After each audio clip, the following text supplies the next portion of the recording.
بسم اللہ الرحمن الرحیم الحمدللہ الذی جعلنا من المتمسکین بولایت علی ابن ابی طالب علیہ السلام و اولادہ المعصومین۔ سلسلہ گفتگو فضائل امیر المومنین علی علیہ السلام پہ جاری ہے، اور آج ہم اپنے مومنین کی خدمت میں حدیث نمبر 14، 15، 16، 17 اور 18 یہ 5 احادیثیں آج بیان کریں گے جو امیر المومنین حضرت علی علیہ السلام کی فضیلت، عظمت کا منہ بولتا ثبوت ہے۔ رسول خدا صلی اللہ علیہ وآلہ وسلم جناب امیر المومنین حضرت علی علیہ السلام کا مقام و مرتبہ اپنے اصحاب کے درمیان بیان فرماتے ہوئے، علی سعید فی الدنیا ومن الصالحین فی الآخرہ۔ آپ صلی اللہ علیہ وآلہ وسلم فرماتے ہیں کہ علی ابن ابی طالب علیہ السلام دنیا میں نیک بخت ہیں اور آخرت میں صالحین میں سے ہیں۔ اور اس کے بعد آپ نے فرمایا، قال رسول اللہ صلی اللہ علیہ وآلہ وسلم، علی یعصوب المؤمنین والمال یعصوب المنافقین۔ آپ صلی اللہ علیہ وآلہ وسلم فرماتے ہیں کہ حضرت علی علیہ السلام مومنین کے سردار ہیں اور منافقین کا سردار مال ہے۔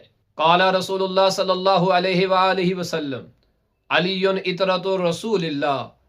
جناب رسول اسلام صلی اللہ علیہ وآلہ وسلم ارشاد فرماتے ہیں کہ علی ابن ابی طالب علیہ السلام اطرت رسول ہیں، رسول کے خاندان میں سے ہیں۔ اور پھر رسول خدا صلی اللہ علیہ وآلہ وسلم نے مقام علی کو کچھ یوں بیان فرمایا، قال رسول اللہ صلی اللہ علیہ وآلہ وسلم، علی خیر اہل رسول اللہ۔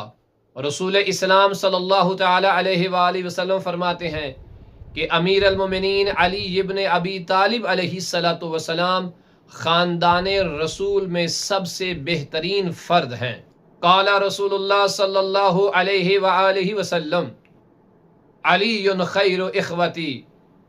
آقا دو جہاں صلی اللہ تعالی علیہ وآلہ وسلم ارشاد فرماتے ہیں کہ علی ابن ابی طالب علیہ السلام میرے بہترین بھائیوں میں سے ہیں۔